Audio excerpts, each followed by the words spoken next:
একটি বিশেষ বিষয় নিয়ে কথা বলতে যাচ্ছিলাম, যার নাম হলো কনস্ট্রাকটিভ ক্রিটিসিজম।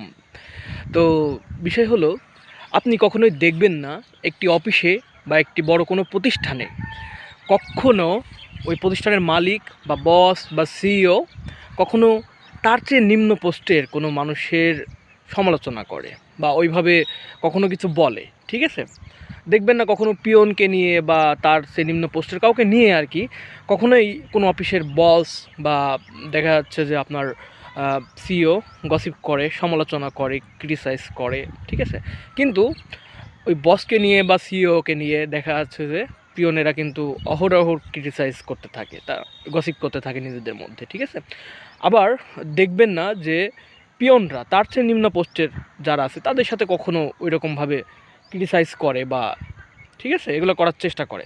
কিন্তু দেখবেন তার চেয়ে নিম্ন পোস্টের যারা ক্লিনার আছে বা আয়রন বয় আছে, ঠিক আছে, তারা দেখা যাচ্ছে যে কী করে, তারা ওই আপনার পিয়নকে নিয়ে সমালোচনাটা করে। ঠিক আছে, এটাই মূলত হয়ে থাকে, এটাই আমাদের দৈনন্দিন জীবনের চিত্র। এখন বিষয় হলো, আমরা কথা বলবো হলো কনস্ট্রাকটিভ ক্রিটিসিজম নিয়ে।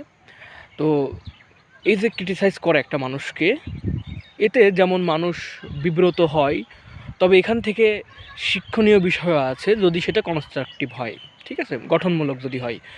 এখন গঠনমূলক ক্রিটিসিজমের মাধ্যমে আমরা কিন্তু একটা মানুষকে যখন তার ভুলটা ধরিয়ে দিই, তখন সে সেখান থেকে কিছু শিখতে পারবে এবং সে যদি চায়, এটা তার ইচ্ছা শক্তির উপরে ডিপেন্ড করবে যদিও, সে যদি চায় নিজেকে ইমপ্রুভ করতে পারবে, নিজেকে পরিবর্তন করতে পারবে। ঠিক আছে, কিন্তু দেখা যাচ্ছে যে আমরা যদি কনস্ট্রাকটিভ ক্রিটিসিজম না করে অহেতুক তাদেরকে ডমিনেট করার জন্য, তাদেরকে ডাউন করার জন্য বিভিন্ন কথাবার্তা বলি, এটা আসলে তার জীবনে কোনো ইম্প্যাক্ট পড়বে না, বা পড়লেও দেখা যাচ্ছে যে নেগেটিভ ইম্প্যাক্ট পড়বে।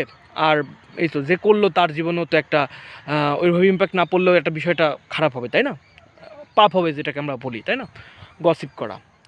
তো বিষয় হলো যে আমরা সবসময় চেষ্টা করব কনস্ট্রাকটিভ ক্রিটিসিজম করতে, আমরা যাকেই করি না কেন, এবং আমরা দেখা যাচ্ছে যে এমন কিছু অহেতুক বলবো না যাতে আর একটা মানুষ তাকে নিজেকে শুধরে নেওয়ার বদলে আরও বেশি কষ্ট পায়। আমরা তাকে গঠনমূলকভাবে সমালোচনা করব এবং সে যেন তার লাইফে আরও ইমপ্রুভ করতে পারে, এই বিষয়ে শুভকামনা জানাবো। ঠিক আছে, আমরা এই দিকটা লক্ষ্য রাখবো।